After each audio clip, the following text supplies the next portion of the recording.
200 ரூபாய்க்கு முட்டை கொடுமா. இருங்க வரேன். இந்தாங்க. இது என்னம்மா பச்சை கலர்ல இருக்கு? நம்ம கோழி முட்டை அப்படிதாங்க இருக்கும். சரி, மீதி முட்டை எங்கம்மா? மீதியா? ஒரு முட்டை 200 ரூபாங்க. பகல் கொள்ளையா? பகலு கொல்லை. ஆமாங்க, பகல் கொல்லை தான். என்னம்மா காமெடி பண்றியா? இது சாதாரண முட்டை இல்லைங்க, மூலிகை முட்டை. அப்படின்னா ஊர்ல உள்ள கோழில என்ன திங்கும்? அரிசி போட்டா திங்கும். நாங்க அத கூட போட மாட்டோம்.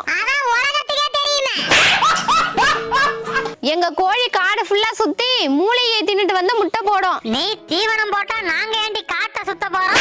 இந்த முட்டையை தின்னீங்கன்னா 3 நாளைக்கு வாயை மூடுறி, உடம்பு தெம்பா இருக்குங்க. விலை அதிகமா இருக்குமா? விலைய பாக்காதீங்க, என் கோழி அமேசான் காட்டுல போய் மேய்ஞ்சிட்டு வருது. நாங்க அரியலூர் காட்டையே பார்த்ததில்ல. எப்படி அடிச்சு விடுறா பாத்தியா? அமேசான் காடு வெளிநாட்டுல இருக்கு. அது வெளிநாட்டுல தான் இருக்கு. ஆனா அங்க இருக்க மூலிகை செடியை கொண்டு வந்து இங்க வச்சிருக்கேன். அமேசான் காட்டில் வெட்டி எடுக்கப்பட்ட